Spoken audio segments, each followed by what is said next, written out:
Genesis 39. Genesis chapter 30.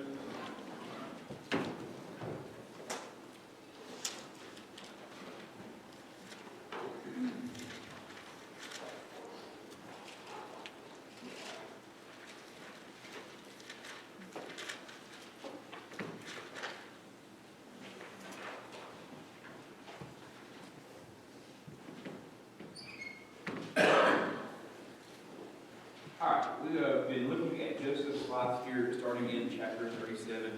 We'll continue to do so all the way through chapter 41. I'm going to push that and try to get through this. But we've been, again, some of the hard times of Joseph's life. It's important for us to remember that this all kind of started. Joseph's a very young man, 17, 18 years old. Dealing with a lot of difficult situations, and now he is in where we left Joseph off at last week. He was in a foreign land with foreign people, nobody he knew, serving well, doing very, very well in Potiphar's house. Of course, raised and promoted to the highest essentially he could be in the house of Potiphar. And then Potiphar's wife, of course, accused him of committing adultery and different things. And we left Joseph at the end, or at the middle part of chapter 39, in verse 18, which Potiphar had placed Joseph in prison for the thing that he was accused of. Now, I mentioned this kind of as an offhand comment last week towards the end, but I think just to mention it again because it kind of shows just the character that Joseph had. In Egypt, the punishment for adultery is death. No questions asked. Instantly happened. And we see Potiphar, who had the power to make sure that he was put to death, placing Joseph in prison, not giving him the death penalty, because we know Potiphar not outwardly believe his wife, but inwardly he probably knew the type of man that Joseph was, and that this probably didn't happen. That's why we see him being placed in prison, where he's at today. We look through, starting in verse 19, instead of having him put to death. I think, again, that just speaks volumes to the character of Joseph, right? This is a man who had been married to Potiphar for several years. But he understood that his wife probably was telling the truth. He was putting Joseph's character up against his wife's, which I think, again, speaks volumes the type of man that Joseph was. Okay, so starting in verse 19, we see now that Joseph, alive, obviously, but hurting quite a bit, because here he is being pure, he is being faithful, he was doing all the things he was supposed to be doing, and yet he's still being both faithful to Potiphar and to God. Yet he was still suffering here in jail. But apparently, as we'll see, looking at the first couple of verses of this, we don't see Joseph doing the bellyache or complaining anything. Look at verse 19. And it came to pass when his master heard the words of his wife, which she spake unto him, saying, Act this man is thy servant to me, that his wrath was kindled. And Joseph, his master, took him, put him into the prison, a place where the kings and prisoners were bound, and he was there in prison. But the Lord was with Joseph and showed him mercy and gave him favor in the sight of the keeper of the prison. And the keeper of the prison committed to Joseph's hand all the prisoners that were in the prison. And whatsoever they did there, he was the doer of it. The keeper of the prison looked not to anything that was under his hand, because the Lord was with him. And that which he did, the Lord made it to prosper. Okay, so Joseph, again, the boy just kind of keeps falling into really good situations despite really bad circumstances. And that is because of his faithfulness to God. So we see, don't see at any point Joseph complaining to God here. We don't see him bellyaching in any way. Woe is me. We see none of that going on. Joseph had every right to. He did. But that never happened. As a matter of fact, we saw him become, even in his situation, him being so faithful to the Lord in his walk, in his relationship with him, that, of course, the Lord was with him as well, and puts him essentially becoming the assistant warden here in the prison. keeper of the jail, the guy that's in charge of the jail, the warden. Joseph becomes the assistant to him. Right? So he's the assistant jailer here. So God prospered Joseph even in jail. Now, looking back at 21, 22, and 23, and seeing the prospering here of Joseph, why is God's presence with Joseph such an encouraging note? Not just to Joseph, but to the reader as well. Why is God's presence here to Joseph and him kind of becoming in charge of the jail? Why would this be such an encouragement to Joseph? We know that even when things don't look right, God knows and He has a plan. Good, yeah, exactly, right? Joseph's not just some little pawn here that God's just arbitrarily moving around, right? He is having a very, very personal relationship with Joseph, and he's showing Joseph direct results of being faithful to him, right? Joseph, I know this is a tough situation. Everyone lied about you. You got thrown in jail. I know being in jail where all the prisoners, the king, the Pharaoh, where it was, not a great situation. Stay faithful to me. He becomes the assistant here as well. So he's continuing to show Joseph kindness, continuing to show Joseph mercy in the midst of these very, very difficult circumstances. And it would be remiss for us to not say that is directly related to the fact that Joseph is being faithful to God. Right? God is being faithful to Joseph, yes, but that is in turn happening because Joseph is being faithful to God and not complaining and not lashing out and not questioning. That's the big thing here. Joseph doesn't question. Right? When he says, God, why are you doing this? Not that long ago, you showed me these stars bowing down. You showed me these sheaves of barley bowing down. But here I am, just a prisoner. Stuck in this jail and I didn't do anything wrong. My brother sold me over here. He had a lot of reasons to kind of question God. And we don't see Joseph doing that. And because of that, we see him being prosperous and God taking care of him.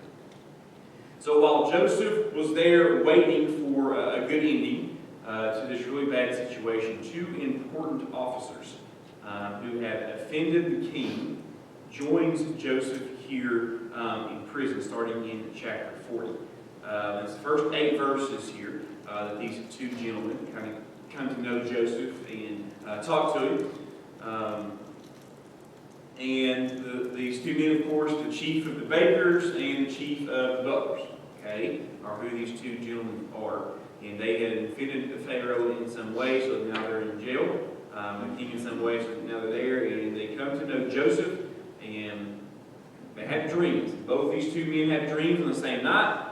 And Joseph interprets and tells them what their dreams are. So let's read the first 8 verses here of chapter 40. It came to pass, after these things, that the butler of the king of Egypt and his baker had offended the Lord, the king of Egypt. And Pharaoh was wroth against 2 of his officers, against the chief of the butlers and against the chief of the bakers. And he put them to the Lord in the house of the captain of the guard, into the prison, the place where Joseph was bound. And the captain of the guard charged Joseph with them, and he served them, and they continued a season in the Lord. And they dreamed a dream, both of them, each man his dream in one night, each man according to the interpretation of his dream, the butler and the baker of the king of Egypt, which were bound in the prison. And Joseph came in unto them in the morning, and looked upon him, and behold, they were sad.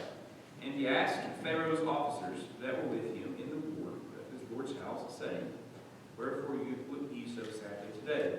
And they said unto him, We have dreamed a dream, and there is no interpreter of it. And Joseph said unto them, Do not interpretations belong to God? Tell me them, I pray you. So Joseph goes in, taking care of these gentlemen as he's been charged to do, and he noticed the droopy, sad, gloomy faces on each of them, and found them sad because nobody was able to interpret these dreams that both of them had just had the night before. Now, Joseph, as we see, makes it very, very clear here to them that at the end of verse 8, he says that interpretations of the dreams coming from where? God. Right? Now, we know that Pharaoh and the Egyptians took a lot of stock in dreams and other magical types of things. We think just in a few 100 years or so, when Moses Moses comes to Egypt and does some of the things that he does. There are magicians there. There are other occult people there who are doing different things. Wise men of Egypt that are able to, supposedly able to kind of interpret these dreams and do these things as well. So Joseph and these two men would have known that and would have probably had other dreams at some point, would have gone to these wise men and asked these wise men about their dreams. And they would have probably been able to give them some type of Egyptian interpretation of them. So that's why they're so distraught. They had these very vivid dreams and they've got no wise man to go talk to. Okay? So Joseph sees the disdain on their face, comes in, asks them what the problem is, and they tell him.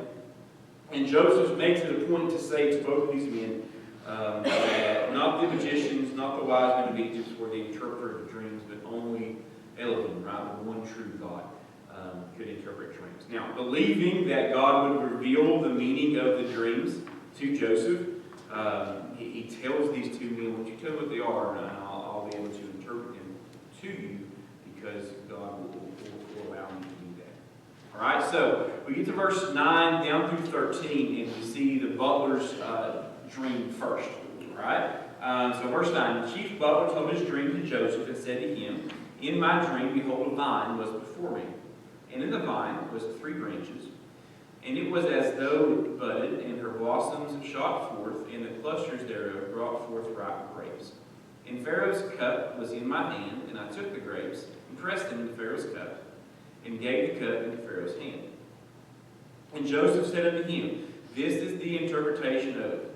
The 3 branches are 3 days. Yet within 3 days shall Pharaoh lift up thine head, and restore thee into thy place, and thou shalt deliver Pharaoh's cup into his hand, after the former manner, when thou wast his butler." So we see the first dream of the 3 branches. We have the interpretation of that dream as well. So obviously this would have been very, very good news to the butler here. And we've been encouraged by it. And so we see verse 14, "But to think of on me when it shall be well with thee, and show kindness, I pray thee, unto me, make mention unto me, and to Pharaoh, and bring me out of this house. For I indeed was stolen away of the land of Hebrews, and there also have I done nothing that should put me into the dungeon." Okay? When the chief baker saw the interpretation was good, he said to Joseph, "I also was," and he goes on to his dream. Let's stop there for just a second. So Joseph tells the butler his dream, and he's encouraged by it. And the baker hears this dream as well, and he wants to hear the good news of his dream too. But before that, we see that Joseph talking to the butler and was telling him that he'd been stolen from his homeland, and that he was in jail, was innocent, had no need to be there. And he wanted to have the butler present Joseph's case to the Pharaoh within the next 3 days, when the butler was able to be restored. Okay, and Joseph probably thought, right, this is my break, right? God's got me here. This is it. The butler here. He brought him into my life. He showed me this dream. This is the break that I need to get me out of jail. So he tells the butler to plead his case. Okay, now, of course, there's absolutely nothing fair here about Joseph's situation. He didn't deserve to be in prison. And he didn't deserve to be sitting there, but yet that is where he was. Now, why is it wrong of us to expect God to always be fair to us?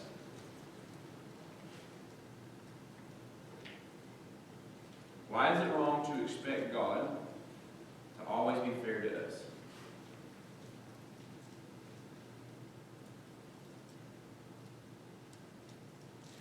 I like this question. This is the same perfect world, and they don't operate the way God intended. All right, is God fair? No, He's not. God's not fair. He's just. Okay? What we think is fair is not always what God thinks. All right? So God is not fair. He's just, and what He does and what He says is just and true. But a lot of times we don't see that as fair. But God doesn't operate on our spectrum, right? As far as what we think is right and what we think is wrong.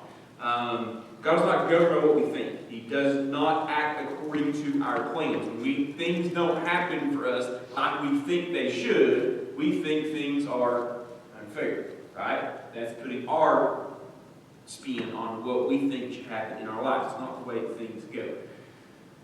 Sometimes His plan involves unfair, disappointing circumstances to us. Just the way it is. Look at Joseph here, right? Not fair in our eyes to what happened to Joseph, but it was in fact the plan of God. Let's look at the baker dream now in verse 16. When the chief baker saw the interpretation was good, he said unto Joseph, I also was in my dream, and behold, I had 3 white baskets on my head. In the uppermost basket there was all manners of baked meats and and the birds did eat them out of the baskets upon my head.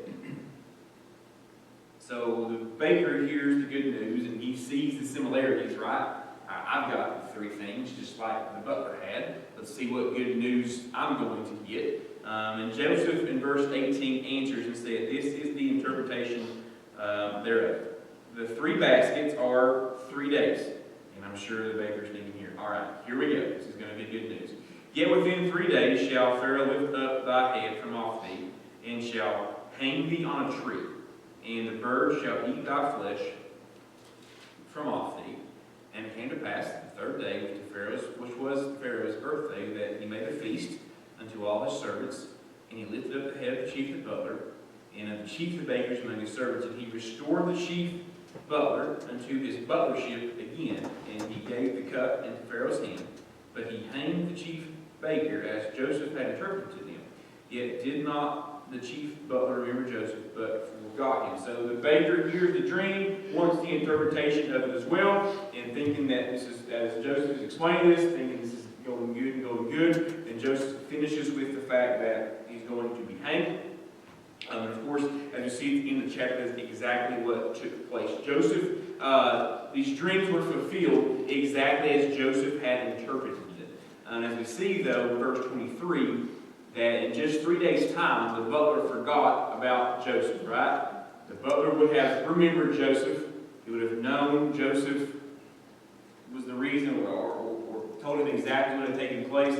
The butler chose not to bring it to Pharaoh, right? Because he's probably thinking, I just got my position back. I better not try to do anything to endanger that in any way. So he forgot Joseph, and I would say purposely forgot and didn't want to bring it up to the Pharaoh because he was worried about what might happen. Okay? So he forgot because he was selfish. He had been greatly concerned about only his own welfare while he was in jail, and had been indifferent to the release of Joseph. But in the bigger picture, as we're going to see, he forgot because God's plan was for Joseph to spend a couple of more years in jail. And God's plan is still moving forward here. Now, from Joseph's perspective, it looked like the plan had probably derailed. He's probably thinking, this is my break. And after 3 days, after 7 days, 14 days, nothing happens. He's probably thinking that the plan or what he thought was not going to happen. Sure, probably pretty disappointing for Joseph, right? After a few days of Pharaoh not coming back and getting him, and then a few more weeks, the grips to understand the failure of the butler to talk to the Pharaoh was probably pretty disappointing. So for 2 more years, starting in chapter 41, we'll see that Joseph stays in jail. It came to pass at the end of 2 full years, right? That Pharaoh dreamed a dream, and behold, he stood by the river. So, for the next 2 years, who could have Joseph blamed during his 2 years of being in prison? Who could he have blamed for being there in prison? God, who else? Brothers, who else? Potiphar, who else? The butler, who else? Potiphar's wife, right? And the list goes on, right? Of all the people he could have blamed for being stuck in prison.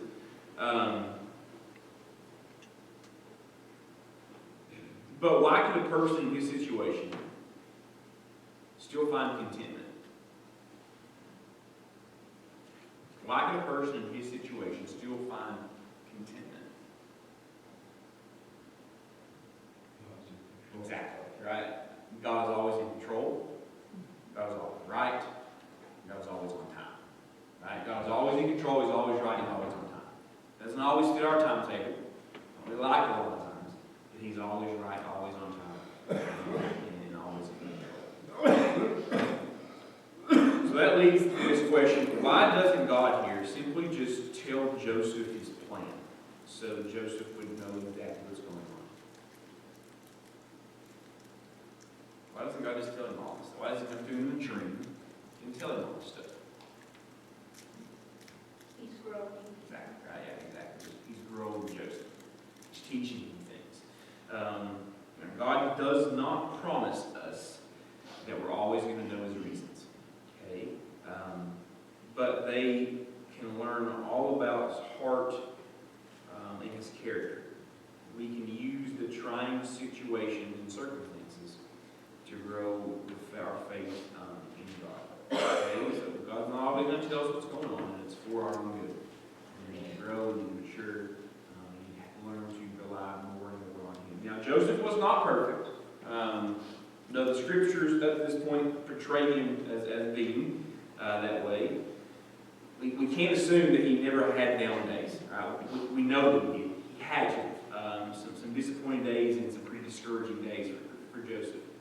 The 2 years of imprisonment here with no word from the butler had to be probably the most disappointing period of his life. But with every disappointment comes chapter 41, right? And chapter 41 shows us God's plan that involved disappointment, but we also see here God's plan involving promotion. Now, there's 36 verses that we need to read through here that tells us Pharaoh's dream. What this does, it sets up Joseph for getting out of prison and him coming into a position of power. Okay? So what I'm going to do, let's see how far I gotta go to the first one. Let's go first 7 verses and look at the dream here of Pharaoh. It came to pass in 4 years that Pharaoh dreamed a dream, and behold, he was standing by a river. Okay, and behold, there came up out of the river 7 well-favored kine, and fat-fleshed, and they fed in a meadow. And behold, 7 other kine came up after them out of the river, ill-favored, lean-fleshed, and stood by other kine upon the brink of the river. And the ill-favored and lean-fleshed kine did eat up the 7 well-favored and fat kine. So Pharaoh awoke. And he slept and dreamed a second time. And behold, 7 ears of corn came up upon one stalk, rank and good. And behold, 7 thin ears, and blasted with east. And behold, 7 thin ears, and blasted with the east wind, sprung up after them. And the 7 thin ears devoured the 7 ranks and full ears. And Pharaoh awoke, and behold, it was a dream. So we see him having a dream here, okay? And Pharaoh first had 2 dreams. And Pharaoh, first of all, dreams about 7 lean kine. Now, we know what a kine is. A cow, right? So we got 7 lean cows here that are coming up that they're eating. And these 7 lean cows devour the 7 fat cows in his dream. Wakes up in a panic, thinks, oh, it's just a dream, falls back to sleep, has a second dream. Same thing happens at this time. Instead of being cows, ears of corn. Right? We have the 7 thin ears of corn that grow up and swallow 7 good ears of grain. Verse 8, so he's had these dreams, and we see at the end of verse 7 that he awoke, and behold, it was just a dream. Right? He was awoke in a panic. So instantly, he in the morning, when he comes, we get to verse 8 here, and he calls for these people to come in and talk to him about these dreams. Verse 8 down through verse 13. And it came to pass in the morning that his spirit was troubled, and he sent and called for all the magicians of Egypt and all the wise men thereof. And Pharaoh told them this dream, but there was none that could interpret them unto Pharaoh. So he tells all the wise men, all the magicians, all the guys that should have been able to explain the dream to him, tells them the dream, and none of them are able to interpret the dream for him. Okay? Then spake the chief, let's say verse 9. Butler. Then spake the chief butler. It's been 2 years. The butler's there. He's hearing this dream. And he says, I do remember my faults results this day. So it clicks in the butler's head that there's a guy that's sitting in jail that probably killed him. I should have been doing this. Told the Pharaoh about him quite some time ago. Pharaoh was wroth with the servants and put me in the ward and captain of the guard's house, both me and the chief baker. And we dreamed a dream one night, I and he. We dreamed each man according to the interpretation of his dream. And there was with us a young man, a Hebrew servant to the captain of the guard. And we told him, and he interpreted to us our dreams, to each man according to his dream did he interpret. And it came to pass, as he interpreted to us, so it was, he restored unto mine office, and him he hanged. So the butler's there, he hears all this, he sees the Pharaoh being in such disarray here, and he thinks to himself, I know a guy that I should have remembered some time ago that he interpreted our dream. So he explains to Pharaoh what happened. All right, verse 14. We see Pharaoh here sent and called Joseph, and they brought him hastily. So the Pharaoh didn't waste any time here. Very quickly, he calls for and summons Joseph from the prison and urges him to interpret his dream. Okay, verse 15. And Pharaoh said unto Joseph, I have dreamed a dream, and there is none that can interpret it. And I have heard say of thee that thou canst understand a dream to interpret it. And Joseph answered Pharaoh, saying, now, this is a pretty bold move here by Joseph. Joseph's 19, 20 years old. He's in Pharaoh's court. Pharaoh, the Egyptians, super pagan people who had lots of gods, didn't accept Elohim as being the one true God. He looks at Pharaoh right dead in the face. And verse 16 says, it is not thee, but God shall give Pharaoh an answer of peace. Okay? So he quickly tells the Pharaoh that God is going to answer his dream. Now, verses 17 through 36 goes through Pharaoh relating his dream to Joseph, and Joseph then informing Pharaoh that what's going to happen here. I'm going to read down through the rest of these 15 verses because we know what's getting ready to happen in Egypt. 7 years of what? 7 years of good, prosperous, plenty of harvest, fat of calves, lots of good things, plenty of stuff, and then followed by 7 years of bad stuff, right? 7 years of famine, okay? So he's going to recommend, after telling him you're going to have 7 years of plentiful harvest, followed by 7 years of famine, he's going to recommend to Pharaoh to appoint a very intelligent, wise man, who then would appoint the people under him to store crops from a fifth part of the land during the years of bountiful harvest. So down in verse 36, he tells Pharaoh, we need to take a fifth of the crop, store it somewhere, because we're going to have 7 years of bad stuff that's going to come. Okay? Suppose that Pharaoh told Joseph here, thank you very much for telling me this, and then just simply tossed him back in jail. Would Joseph then have had a right to complain about his circumstances? If the Pharaoh would have said, thank you for telling me, and sent him back to jail, would Joseph would have had a right to complain about his circumstances?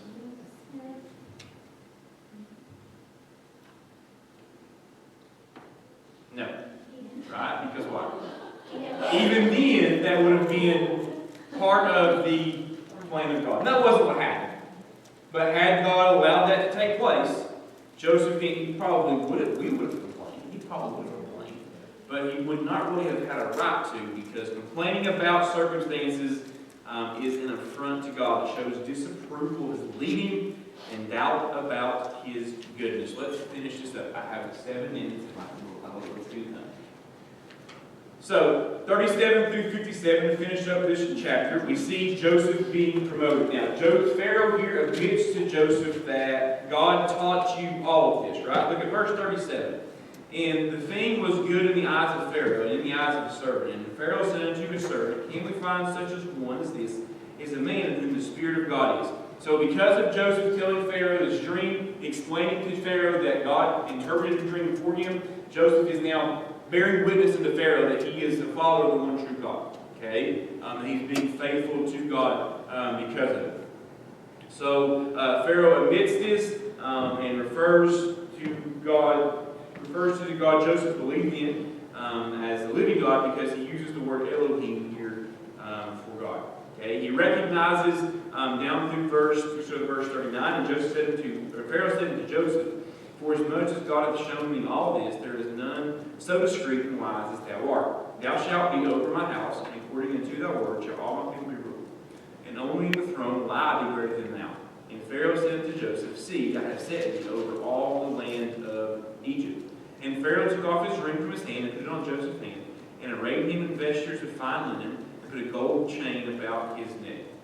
So because of Joseph's faithfulness to God, and allowing God's plan to work, we see Joseph being promoted to second in command here over all of the lands of Egypt. Okay, and he was in charge of all. Pharaoh appoints Joseph and delegates him the task of gathering and storing up the food for 7 years of famine, for the 7 years of famine that are going to happen after the 7 years of plenty.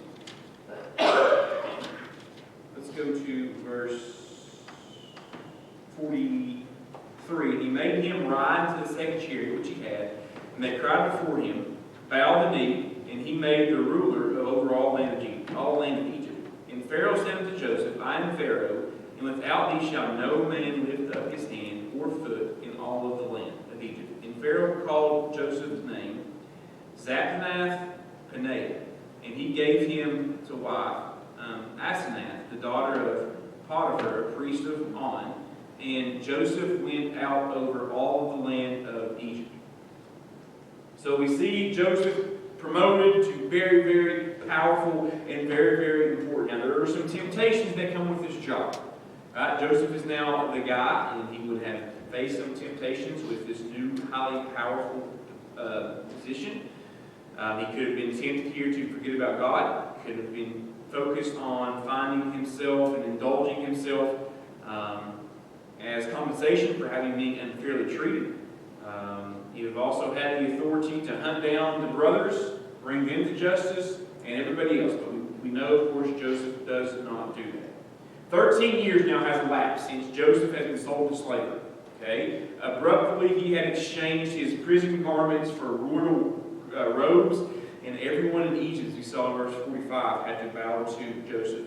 Now his dreams are in the process of coming true, and in time, all the members of his family would bow to him as well. All right? While Joseph was elevated in Egypt, he was not with his family. As far as he knew, his brothers still hated him. His father was still grieving, and no doubt the dreams that he had, his family bowing down, encouraged him one day. If you will quickly turn to Philippians chapter 4.